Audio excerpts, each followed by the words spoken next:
Hello, happy Tuesday, slightly later than usual. Welcome. This is Back of the Net. It's the second look.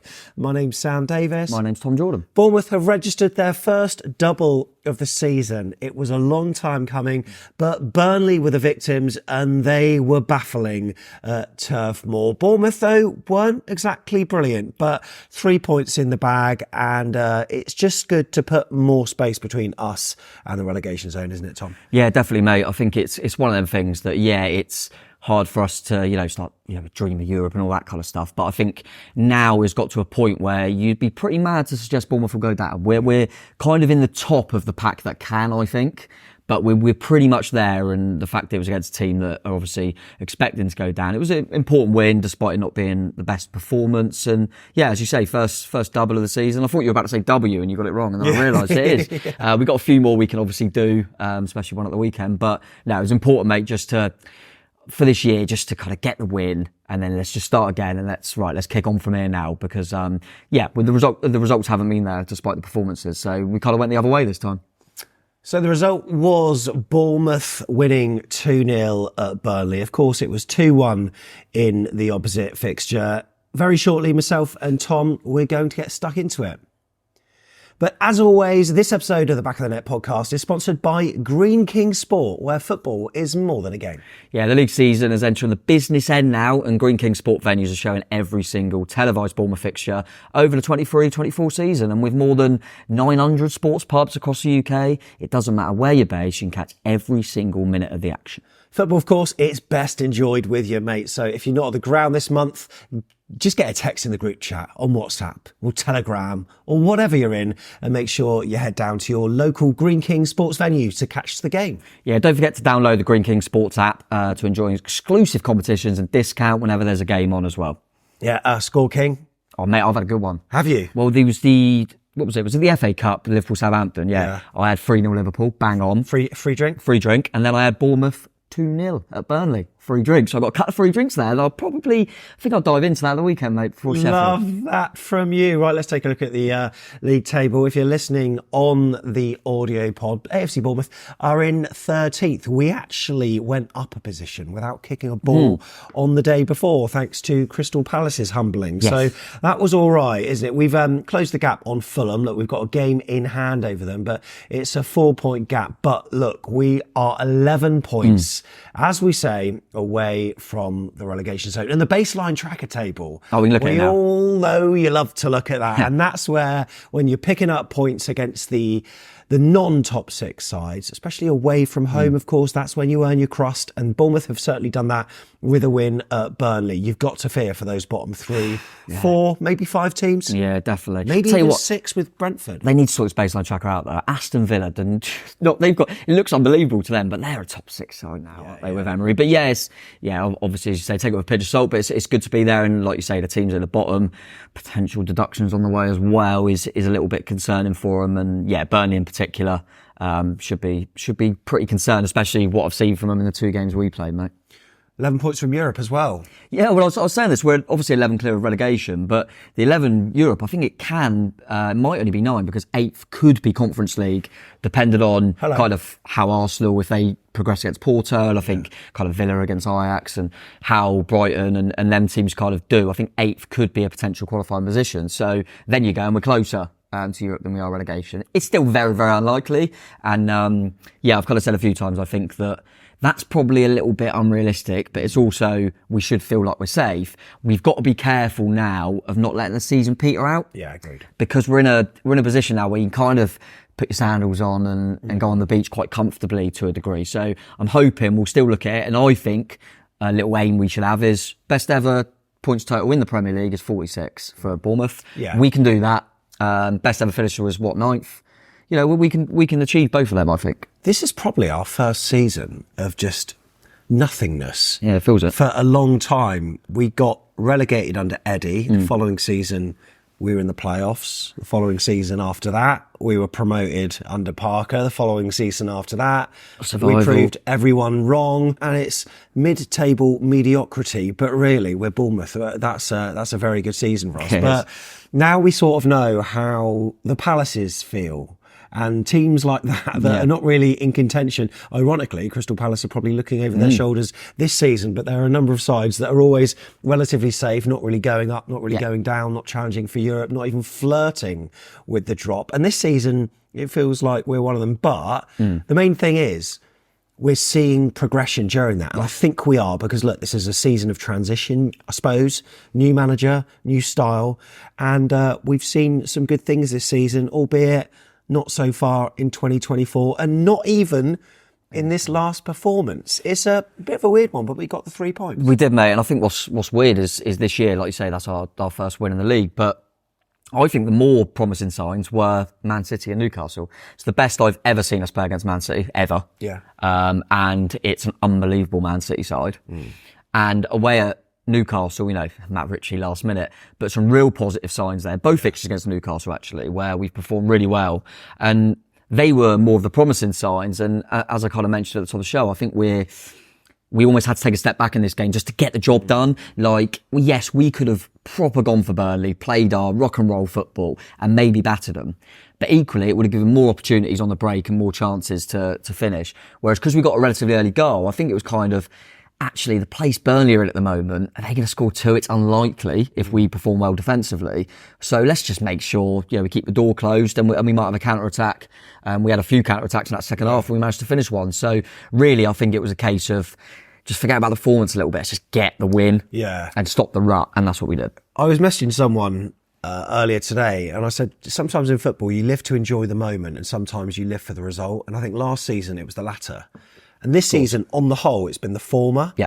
But Andoni almost sacrificed his style for a bit of pragmatism, I felt. And sometimes it's actually nice to have a combination of the two because we managed to get the games won. And Burnley, they're relatively easy to figure out, I suppose, because their style hasn't overly changed. I know he's changed some things, but they still do the same thing. Their defensive high line, Trafford's average position's on the halfway line? We'll find that out later on. It's quite high. Yeah. And I suppose the game was decided by a lack of quality in both boxes from the home side, really. Yeah, and I feel like we've said a lot that we've been really good in games and lacked the clinicality in both boxes. And it was the complete reverse of that because we were the team that done what a lot of teams have done to us. But in terms of Burnley, I find it really difficult where I lie with them, really, because I respect the philosophy. I respect the fact that they are doing what they believe in and they're not just ripping it all up after their success last season. I respect the fact that at this moment in time, I think they'll stick with Kompany even if they go down. Yeah. And they did the same with Deitch and come back up. I like that because we're quick to have a go at teams that chop their manager all the time. And I respect the fact that they're going to give them the opportunity again, probably till at least say October time, see where they are in the championship, probably. But then I also look at it and go, it's very, very dull. Because I don't really understand how they think they're going to win football matches. Because they know now, at this point of the season, they know, quality-wise, most teams in the division have got more than them. Yeah.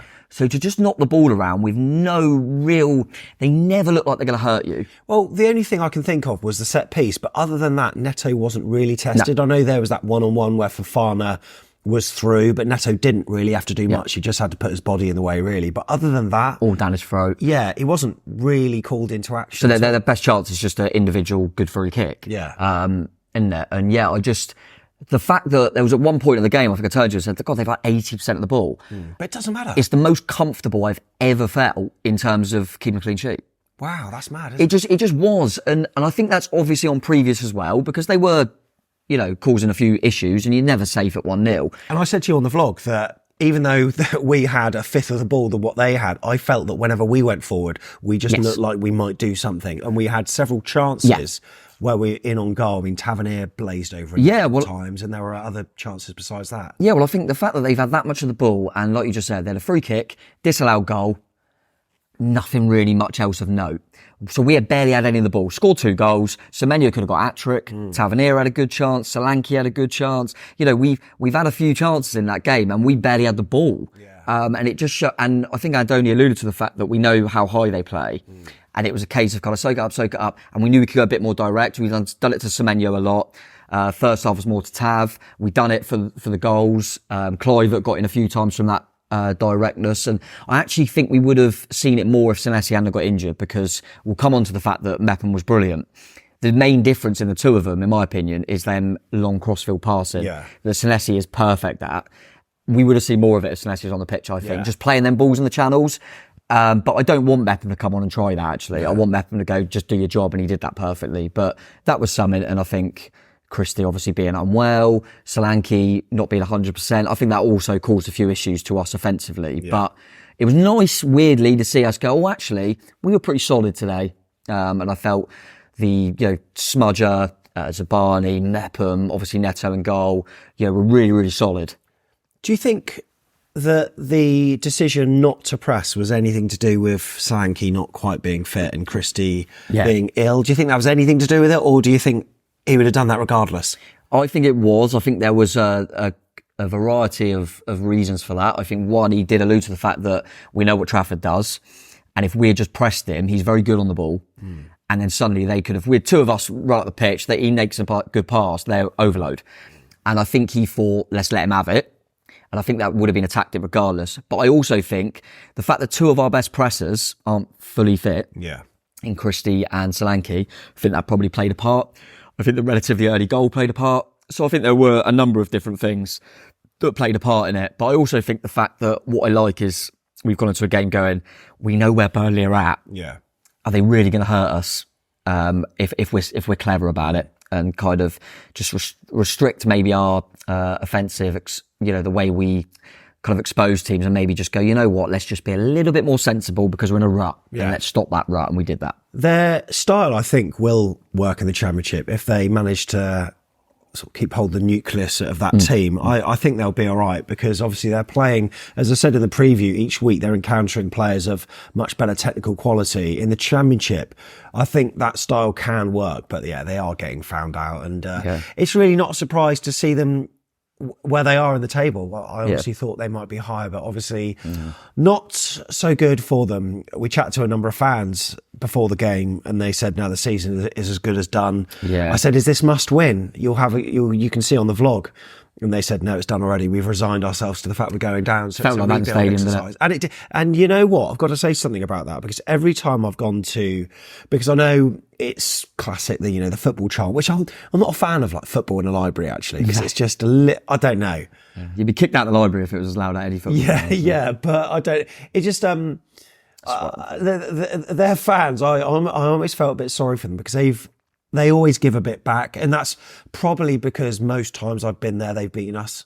But even in the 2-1 win that we had, they were always very vociferous. You got to remember, obviously, that they were pushing for Europe, or in Europe. Yeah, because I think they had shirts. I remember, because it was last game of the season, they had we're going to European tour shirts. Went to Aberdeen. That didn't work out so well. But they've always been competitive when we've played them before. But this time there was just a complete despondency. I didn't really remember them singing anything. I think the main singing lot are to the left of us, where we sit or stand at Turf Moor. By the way, I'm not sure if it was like this the last time we were there, but no wooden seats anymore. They've upgraded to plastic. Love that. And we'll talk about the away experience at Turf Moor in one of the videos on the YouTube channel. If you're listening to the audio pod, check out our YouTube channel. If you're watching and you haven't subscribed, we'll make sure you do, because we'll have a video that analyses everything apart from the game. And you know what?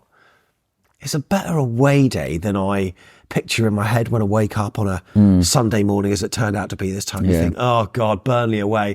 I know that Will from the In-Betweeners says his thing, but it makes a bit of a meme, doesn't it? Yeah, but I actually think it's all right. I said that to you, didn't I, off air? I said, I actually don't mind. Everything, obviously, I don't want to go into too much detail because you've got to wait for the away day experience show. But there's a lot of bits around the away day. Yes, it's a long trip for us, and Burnley's Burnley. It's not the nicest place in the world, but there's a lot around it that I think is actually all right for an away fan. But as you said, mate, just going on to the point of the atmosphere, I agree with you. I've been there a few times. That might be my 4th or 5th time, I think.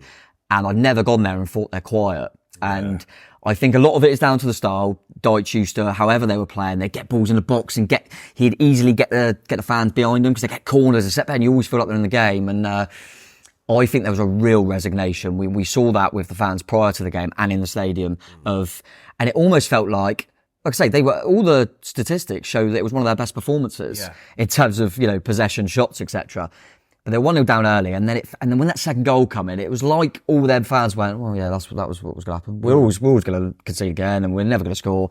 And it did feel like that, so I felt for them in that sense. But yeah, just where they're at the moment. But I hope they keep level in terms of, okay, we're going to go down.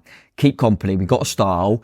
And he will be more than anyone, if you were to perform like you did in the Championship under Kompany, ready for the Premier League again. Yeah. So let's see it, because it wouldn't shock me if they went down, smashed the Championship, and were better prepared for it. Well, that's what Gary O'Neill said in a recent interview, didn't he? About having the experience As a manager. Yeah. What was it he said? Well, he was saying that people, need to respect that he never been a manager before. So even when Bournemouth got him from Liverpool Academy, he was number 2.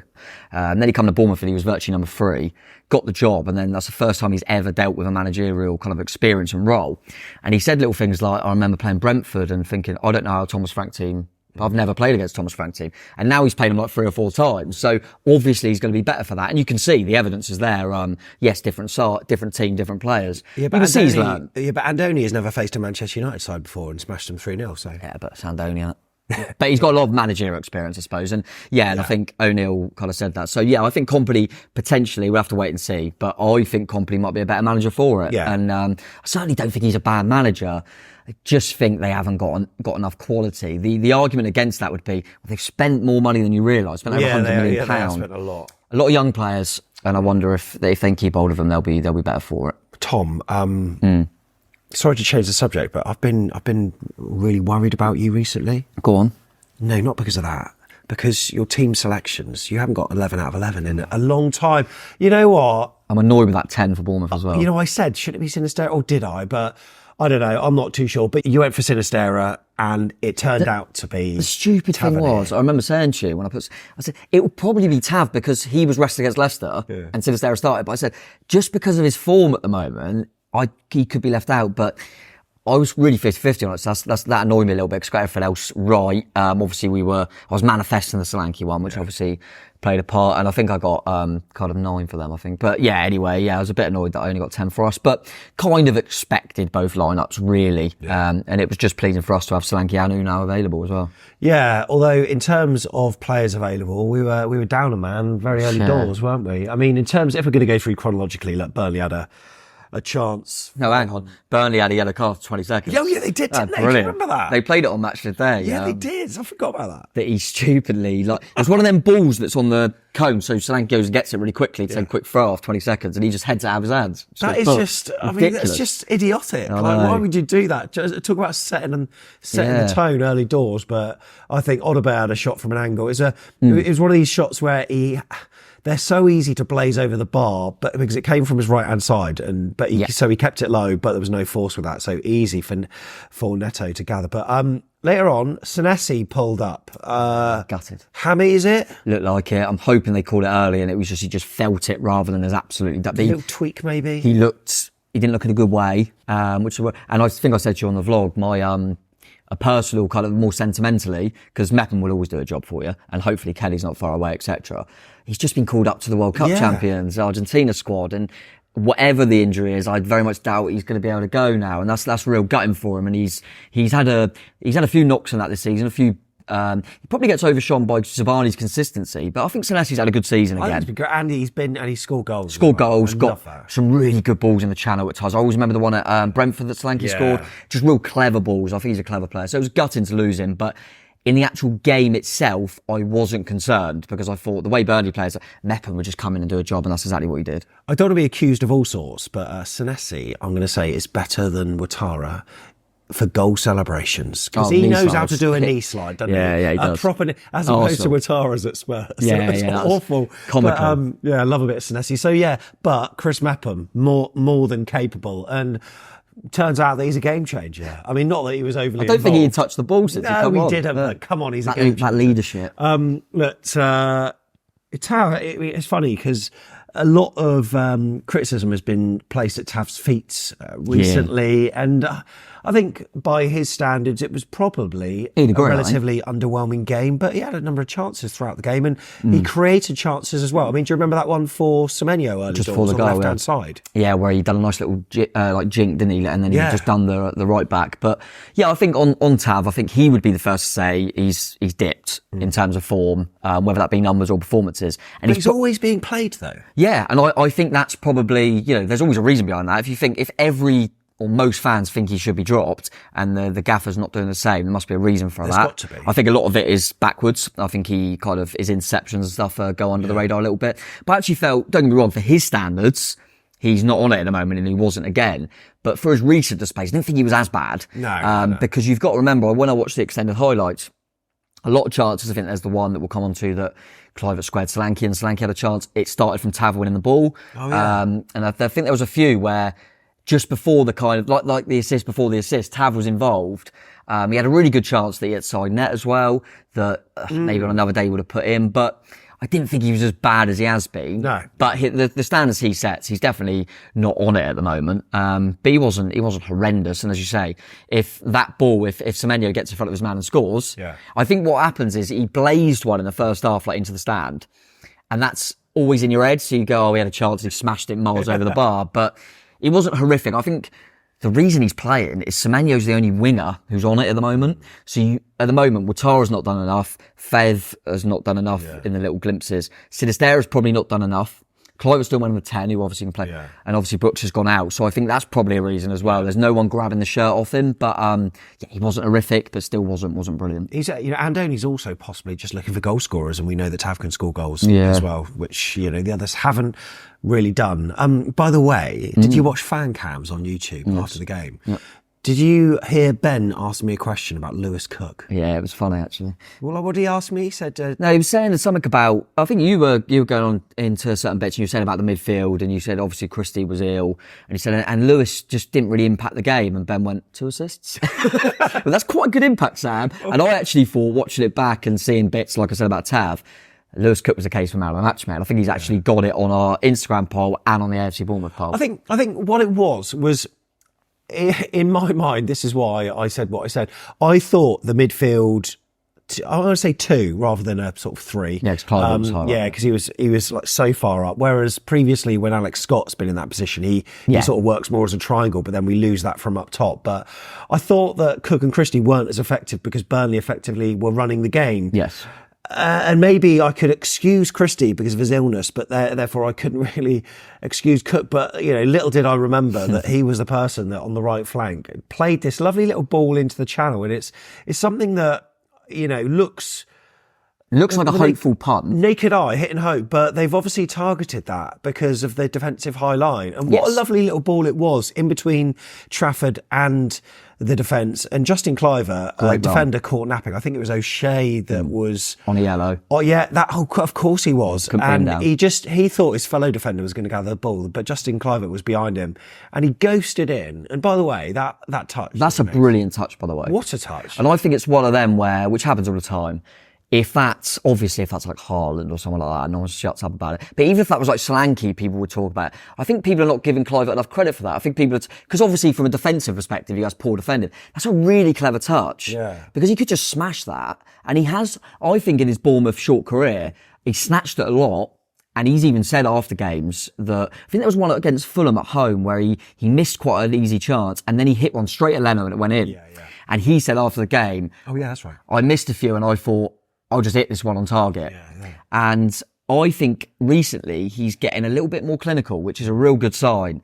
And that was a really good touch and a really good finish. So, and yeah, good run. And as you say, if you looked at it on its own, you'd go, oh, it's just a punt from Lewis. How many goals have we scored from them sort of balls? I mentioned earlier in this show, Senesi just playing one up for Brentford. Yeah, and you even see it in Match of the Day. They even put a compilation video together of those balls where we were trying to find the channels or just put it over the last defender, and invariably it worked. It was really good. Yeah, lovely touch. I'm so pleased to see him get on the score sheet. And from that moment forward, I just thought, I can't see us losing the game, really. No, I mean, Burnley, they had a lot of the ball, but nothing really. Odegaard had a shot from outside the box. It had a nice curl on it, but it was high. He was the main threat, I would say. We mentioned him earlier with the kind of P-roller into Neto, but yeah, he was a few Burnley fans and stuff would, obviously all in a in a bad place in terms of what they're saying from their side. He was one that I thought, because I looked and he thought, he's still at a decent age and, new to the league. And I thought, he did actually cause problems, a few times for Kirkes and stuff. So I thought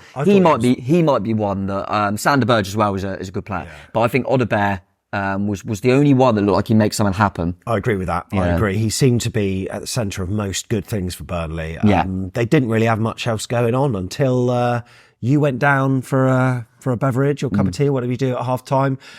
Free kick came in. Neto, I mean, I know we've maybe overanalyzed his performances recently where he's done some things which we may deem questionable, but what a save it was, by the way, and a strong left arm. And I didn't quite realise until seeing the replays, it even had the goal decision system graphic in use, and that means it's close. And it was. Thankfully, the watch didn't go off, but part of it was over the line, not all of it. What a strong save that was. I thought it may have been palmed onto the bar at one Yeah, I could see why you thought that. Obviously, I was down. Wow. But yeah, as you say, mate, it was... And you saw as soon as he made the save, if you watch it, he looks straight at the linesman because I think he knows it's close. Because it looks like, and from the angle, I could see why. He's obviously got the wall set up, and I think he thinks he's just going to dink it back post. Yeah. So he's kind of ready for a cross.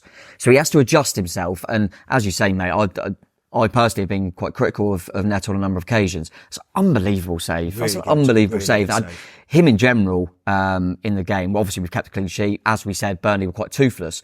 But in terms of everything Neto had to do, perfection. He deserves credit, yeah. Deserves a lot of credit. And I said to you about a confidence thing, that even after that save, then there were a few crosses that he wouldn't normally come and claim, and he did. And I do wonder if sometimes just lifted him a little bit. But that was an unbelievable save from Neto, and I was buzzing for him. Really strong hand that is. So obviously I didn't see it in real time, and I've seen it back, and that's a really impressive save. And yeah, he earned the El Marino. Sure. They had a header over the bar as well, just after that as well. But by the way, of course, we were shooting towards our own fans. Now, who do you think switched? Do you reckon? Part of me thought maybe that's our decision, and we were hoping just to get the game in the bag. Maybe. Early doors, maybe take Dom off, perhaps. I don't know, but usually we've always faced our own fans in the second half. And I don't know if I said Callum Wilson goal. Yeah, it's a shame we didn't. In the interview after, they didn't maybe ask Neto as captain. Yeah, or I whatever. always just wonder that because you never know. You can't ever find out. No, there are certain teams like Forest always turn us around. Don't I'll tell you, always do it. Is Newcastle already out? Oh, he always wants to turn you around if he can. Don't obviously it's all on the toss, and you don't always win it. And I always remember, this is going back a while, but when O'Driscoll used to come back, he'd always, because he knew with the North Stand and stuff. So there are, it might have been the case, or it might have just been something random. It's always weird. I never like it as much, but it worked out all right anyway. We've got to see Clarets' goal. Yeah, so it turned out that we were down, and we were seeing phone notifications going off from Jack Tanner from the Echo, etc., saying that there was a change imminent, and that was the departure of Ryan Christie and Alex Scott replacing him. And you could see it's the right thing to do. He didn't seem right, and there were, even watching Match of the Day, the little kind of 10 minutes of highlights there were sort of balls like 50-50s that he should have been going for and probably winning, and he normally always does. Yeah. So there was something with his game and he just had a cold or something. Yeah, they just Andoni just said he's been unwell all week. And when you're unwell, it's always that thing of I'll give it a go for your boss kind of thing. But unfortunately, with maybe a few players could get through games, but the energy that Ryan Christie needs in the way he plays, if you're a little bit under the weather, that is going to affect your game because of the way he is. But it perhaps shows how much Andoni trusts and needs him, that even if he's feeling 75%, he puts him in that starting 11. Yeah, absolutely. And if before the game, if you had told me he's been unwell all week, I'll go, well, let's see what he was still starting. Yeah. But it was the right thing to do. And fortunately, I actually thought in that, we spoke about it, didn't we? How, I'm not sure about Cook and Scott together. I actually felt in the second half, we were better in midfield, and I felt Alex Scott had a decent game in there with Lewis. That was pleasing. And I'm not being funny, but regardless of the performances of late, if you've got an illness at half time, you can bring Alex Scott on. That's not too bad. Yeah. That was obviously, hindsight is a wonderful thing, but that was the right thing to do, and it worked pretty well. And I'm kind of just glad that he's got an illness rather than he's pulled anything, obviously. Really. But and the other one that obviously you could tell, as we mentioned, him and Solanke were clearly not right. I wish we could have taken Dom off a little bit earlier, but I think he was thinking, if they do score, I need Dom on the pitch. Yeah. You spoke about Newcastle just then. Yeah. Do you remember that chance at Newcastle where Kluivert had the ball? He probably could have gone himself, but he unselfishly squared it to Solanke. Yeah. Like, if you mirror that, that's exactly the same as what happened on Sunday. And the ball was maybe slightly overplayed. I think at Newcastle, Solanke let it run himself, but Kluivert maybe... Tiny bit over. So Solanke had to run wide a little bit, and he got a shot to the near post. But that was another chance, wasn't it? But there was one of a few chances. You mentioned it before with, I think... a lovely little drifted ball from Kluivert and Semenyo just cushioned it into Tavernier's path. He was unlucky with the shot. Great touch by Semenyo, by the way. Really good. So we had quite a few chances in that second half to put it to bed. Yeah, and I think and the more the game was going on, they were getting even more desperate, which allowed us to just like, soon as their play would break down, like Lewis in particular, we wouldn't even look, we'd just go bang and we're in, because we knew how high they were getting even higher. But yeah, and I think that's going back to what I said about Tav, even though he's not been on it at the moment. That chance, as you mentioned, that Kluivert plays Solanke in, just look a little bit before, it's Tav that gets the ball to Kluivert, I believe. So yeah, that was a nice play. And I don't think Don does an awful lot wrong. He gets because it's a little bit wide. It's a decent strike. That's not a bad save. Gets down low. That could easily be a little bit too powerful and go through Trafford. It's on target at least. Yeah. But yeah, that was just giving them a warning that we can still catch you. But it didn't go all our own way. I mean, Burnley had the ball in the back of the net.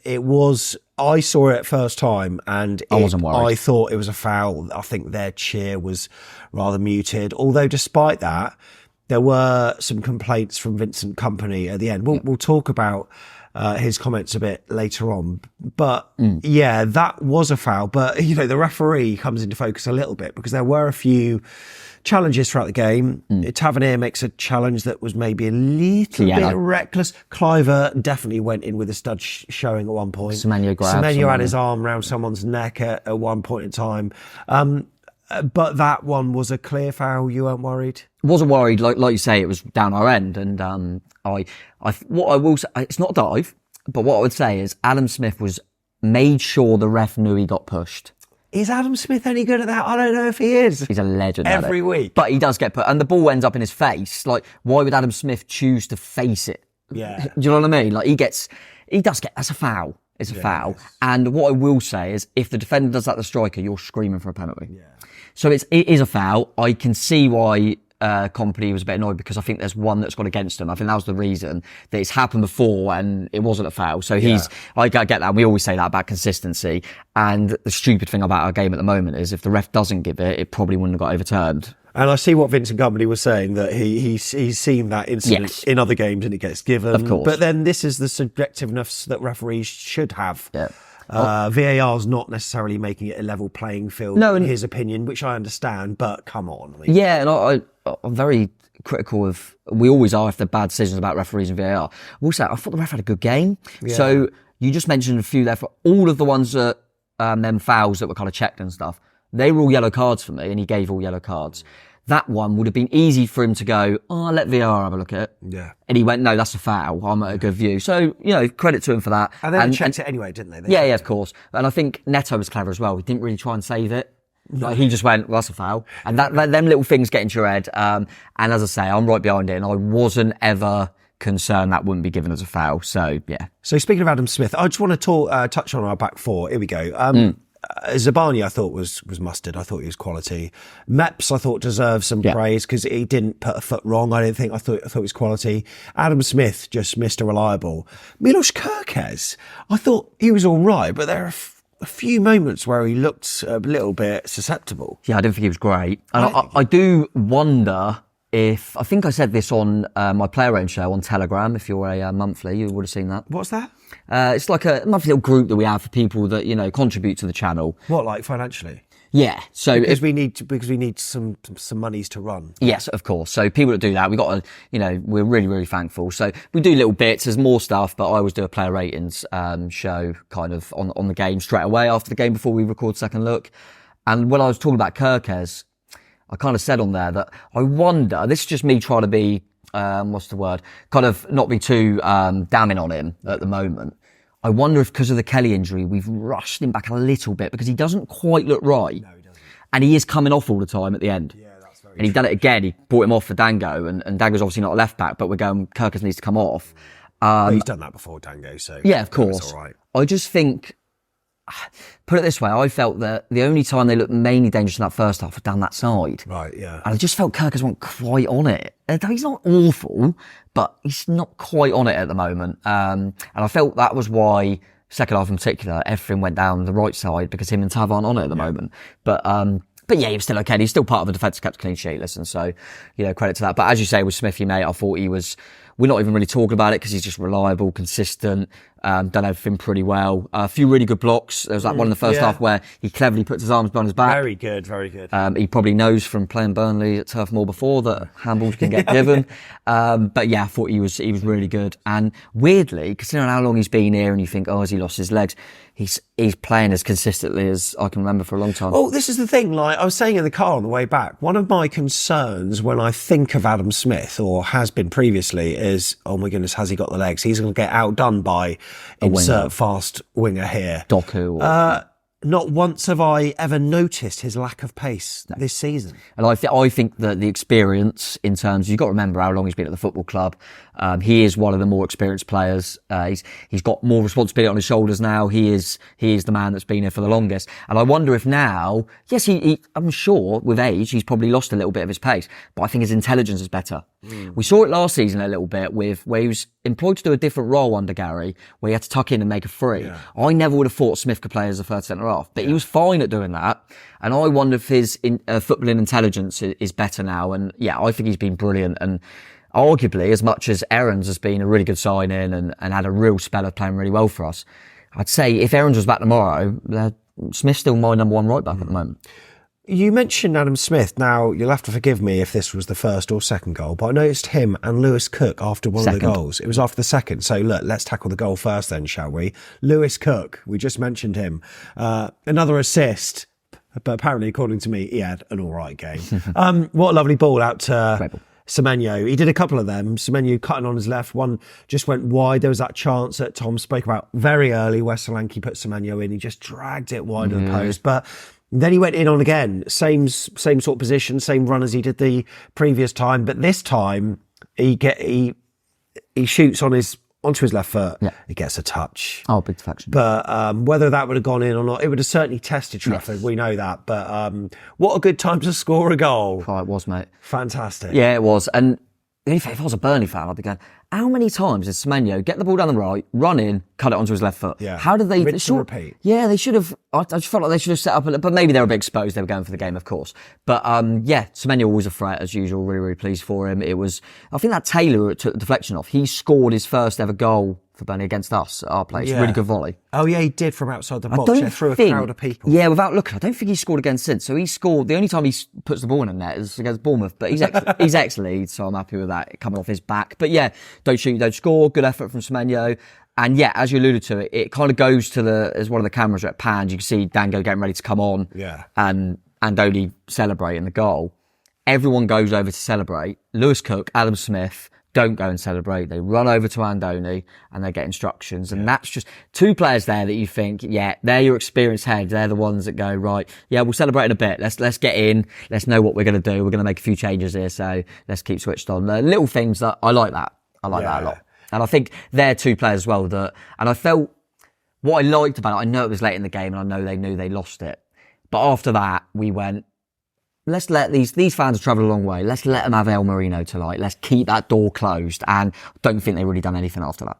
No, they didn't really. I think Burnley were pretty gung ho. That in their style, they were toothless up front, and they are relegation material. You look at Sheffield United and Burnley, and you can sort of, based on what we've seen from them so far, you think, yeah, they go down. But the other one, I'm still not sure yet. Oh, of course, and I think we mentioned at the start of the show, but you never know with deductions as well, which will play a part. But I'm very wary to do it because how many fans over the years go and Bournemouth are down? Yeah. But I feel like I would be absolutely stunned if Burnley or Sheffield United stay up. And I think their fans would say the same.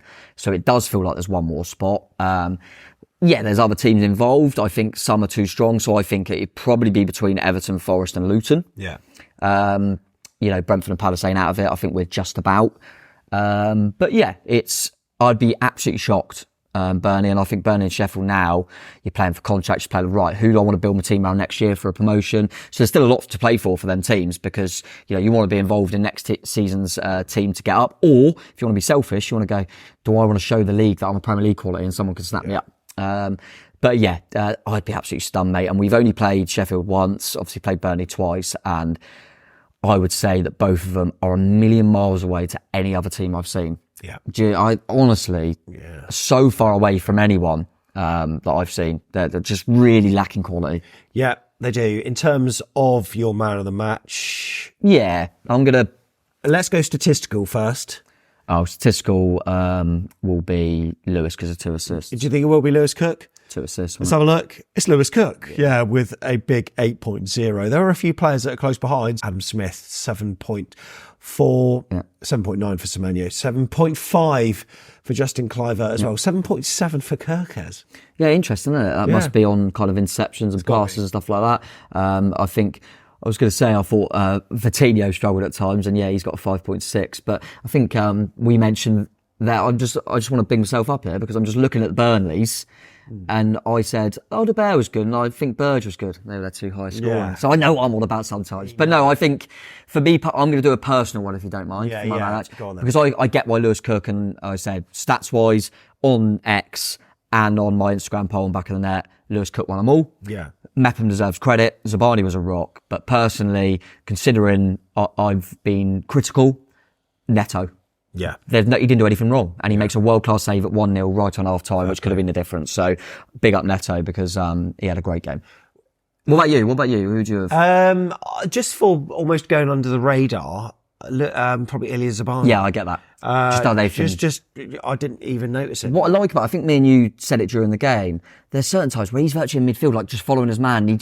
Like you say, goes under the radar, just doing his job so well. By the way, Chris Mepham was doing that at one point. He went so far forward. They were obviously given various tasks. I know it's easy to say, but Mepham just comes on, does his job, doesn't moan. It's got to take more mental strength. Yeah. To do that than be playing every week, because you're probably not going to be playing, but you've got to stay switched on in training. You've got to stay switched on, and like he will get picked for Wales. Hopefully they make it through to the Euros. But I absolutely love him. I'm not really underrated. I'm not bothered if they don't make it to the Euros. All right. And look, let's just take a look at these average positions. It's almost like Manchester City were playing AFC Bournemouth. Look at that. They've only got like 2, maybe 3 outfield players in their own half, whereas like we've only got 1 or 2 in their half. Absolutely crazy. So we were playing purposefully on the counter attack, and look at Trafford. His average position is crazy. Outside of the D, the edge of the penalty box. It's great. We knew he'd do that, and obviously we saw in the home game he got lobbed, and so that's where I said at the start that I find it difficult because I really respect the willingness to get better at what you believe in. And I respect that. On the other hand, I think that's crazy. He got lobbed against this opposition and they were punished because of this. Yeah. So I find it really difficult to know, are they brave and do I respect it? Or is it a little bit too naive? Yeah. But they done what they wanted to do. So they kept the ball. They created chances. They done everything they want to do. They just haven't got enough quality. Yeah. I thought that, what remains to be seen how good a season, end of the season is. I thought, they've got a player on loan from Chelsea who's highly rated in Fofana. Could he be that little bit of quality added? Thought he was really bad. And I think it was Steve when we were chatting after the game saying, why don't, sometimes you just keep playing this style. And I don't know Burnley fans if he hasn't done it enough. You've got an experienced player in Jay Rodriguez on the bench. Who is not the best player in the world, all scores against Bournemouth, but not the best player in the world, but sometimes you think, if you want to play this way, do you need at the top end of the pitch someone that can just been there and done it to a degree? And I wonder if maybe, I don't know enough, so maybe Burnley fans will tell me he got a run and he was rubbish, and then I'll say fair enough. But there's part of me that just thinks, do you just give him a run because he's got that experience up there. I'm not sure. Yeah. But I personally, as a Bournemouth fan, would have been more concerned if Jay Rodriguez was up front. Yeah, I agree. Yeah. I agree. We'll take a look at the stats and look. I mean, they're dominating, but it doesn't matter. It doesn't matter. 75% possession, 6 shots on target. You can see that we've got the same number of big chances, though, which I think is revealing. And the shots chalkboard, people on YouTube can see that. We had the same amount of possession in the game as they've scored goals this season, I think. Yeah, exactly. And look, 25. Shots were coming in from all angles. And what is it? Is it Einstein said about insanity? It's doing the same thing time and time again and expecting different results. Burnley, this season, doing the same thing. They're not getting... And the thing, the same. Again, I'm going over my point, but I agree totally. Yeah. But then I'd say, right, with this group of players, with this manager, trying to play ugly and trying to play Deitch way, I'd still think they'd go down. Yeah. So should you respect the fact that they're going to be in a better place to come back up and they're sticking to their philosophy and they just need to get better at that? Maybe because that team trying to play the reverse, they haven't got the players for it. Equally, they haven't quite got the quality to score enough goals at the moment. But I find it difficult, and it'd be really interesting if Burnley fans are here to let me know what they think. Do they think they should have changed a long time ago this season to try and stay up, or do they respect the fact that they're going to be in a good position to come back up? Did you watch Bake Off? Not really. I know what it is, obviously. It's like, okay, for instance, it's like me, creating an Eton mess or something. Liking it, man. And I'll take it to my local church fete or whatever. Yeah. And it gets voted the best. It is the best. It's the best in the church fete. But then you take it onto the Bake Off itself, and it's like, it's no good compared to everyone else's. But you know that you can just keep doing the same thing, because you know that if you enter the church fete again, you're going to win it once more. So just keep rinse and repeat. Yeah, and if you went and you only know how to make it, you mess, and you know you're good at it, but it keeps failing when you go to the biggie, would you randomly go there and make a cheesecake? No. That would be mad as well. I would not. Do you see what I'm saying? That both of it seems mad? Like, it seems mad to rip everything up, but it seems mad to keep doing the same thing that's failing. Yeah. Really difficult and interesting one. And but there is a level of, I'm not particularly fond of Kompany after games and stuff, but obviously an unbelievable footballer. And there is still a little bit of me that respects that this is how he wants his team to play, and we'll see what happens with it. But I'd be absolutely stunned, as we say, if they even got close to staying up. To be honest, I think they're fighting out to not finish bottom with Sheffield, aren't they? They're having their own little scrap at the bottom, aren't they? What about for us now then? Because I know that our record points total is 46. We'll beat that. Are we on cue to beat that? Do you think? What's that? What are we on at the moment? We must be on 31. Is it? We've got to beat that. Yeah. So that's what you're good at maths. How many wins that? We're 15 points away from equaling it. That's 5 wins. So 5 wins and a draw. I mean, we've got some games coming up now. I mean, let's have a look at the AFC Bournemouth fixtures to come. And let's be fair, if we were looking for 3 games for the rest of this month that we would perhaps want, we know that Wolves has got to be inserted somewhere. It might be in April. Yeah. Sheffield United at home, Luton Town at home, Everton at home, then Crystal Palace at home at the start of April. By the way, had the FA Cup match against Leicester been different and we got a home draw, that could have been 5 home matches. As you say, we don't know about Wolves. But then Luton Town away. Man United are susceptible. Brighton aren't firing every single week. So you've got to think there's a good chance. I totally agree. I think I said this a lot last season. We're just living in the moment here. What I was going to say is I'm not... I said this a lot last season, I remember. I don't like this looking at the fixtures and thinking, we'll beat them. Because I remember last season, you could argue that one of the reasons we stayed up is we got bonus wins against Liverpool and Tottenham, which we weren't expected to. So, and I always think that it depends when you play them and you don't know until you get to it. So, for example, you would say at the start of the season, most fans would say, Newcastle v Bournemouth, Newcastle get a minimum of 4. Yeah. Probably 6, yeah? We've got 4 out of them, they've got 1. When we played them at home, we weren't in a good place, right? They had about 10 players out. Well, a perfect time to play Newcastle. Changed our season. So it depends when you play them. I think there was a really good point made that last season, for example, Brentford, on the last day, I believe this was last season, had Manchester City. So before the season, you look at the fixture list as Brentford and go, oh my God, we've got City on the last day. That's horrific. What if we need something? When in reality, City didn't care about that game. They'd won the league and they were getting ready to win the Champions League. Brentford beat them. Yeah, that's right. Yeah. So It all depends on when you play them. So we played United away when, you kind of think we're United. Yeah, the form table, blah, blah, blah. They were susceptible, weren't they? And we had just beaten Newcastle and Palace, I think. So it all depends. We could put Villa away, you'd look at and go, that's one we're going to lose. They could be going in Europe. They could be concentrating on Europe because they've got a nice little gap in the Premier League, and we go there and get something. So all depends. Points deductions, all that sort of stuff. You don't know how much Luton are going to be in it when we play them.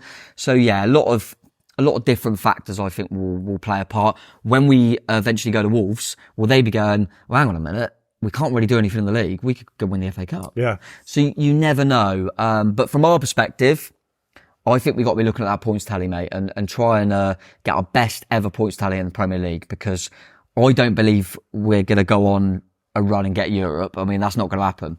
Could it? That's not going to happen.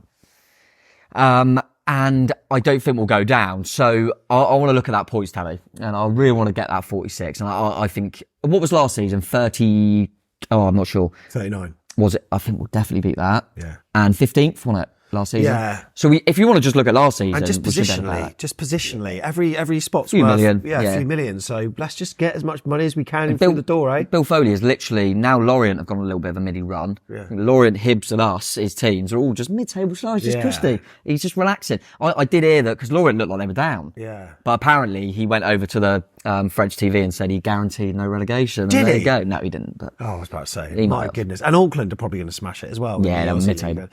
Anyway, Tom, it's been an absolute pleasure. If people are, okay, I'm going to give you something. If people are listening via the audio pod, what can they do? Come to YouTube, is that good? Yeah. Do a little review. Your reviews. Yeah. Do all them reviews, they're always good, if they're nice, obviously. Yeah, but then on YouTube they can also... And then come over and see our faces as well. But there might be a reason why they don't want to see our faces. Yeah. If that, credit to you. But subscribe, hit the bell, all that stuff. There'll be loads of away day shows we've got to catch up on, and we've got more one to come. Coming out tomorrow. And then we're going to just park the next, because we were going to do so we got the West Ham one going out tomorrow. Yep. And then it was going to be Fulham, but that's going to be next week now, where we've got, but then we've got Luton Town in the week next week in terms of the actual match itself. So it's quite nice sometimes with the away days when you got quite to do like a few little double back-to-backs and do a few in quick sessions. So yeah, we'll get onto that. And we might just want to park them over the international. Oh yeah, forget you got that international break. We might do that. Yeah, so we'll see, but there'll be plenty of stuff to come. Still got a few. So when we publish a schedule on Back of the Net, like this is just ignore it. Yeah. I don't know when it comes out, that's when it comes out. You do that to like put your pressure on yourself. Yeah, I don't know why you're an idiot sometimes. But yeah, we've got a few away days to come, but they're all quite like. Is Villa and Wolves like the furthest we've got going now? Yeah, those are the furthest ones left now. So lovely, isn't it? And you know what? Even Burnley. You think, oh my God, long day. It wasn't that bad. I think the kick-off time, obviously, it means you have to get up early, but then you also get back and go, I've got like a couple of hours till match of the day yet. Happy days. I mean, I struggle to stay up for it, but you managed to, we had a nice drive, and you got me back for the darts final as well. I was back in time to watch the final. Oh, we found the bird. Yeah. Great match as well. So anyway.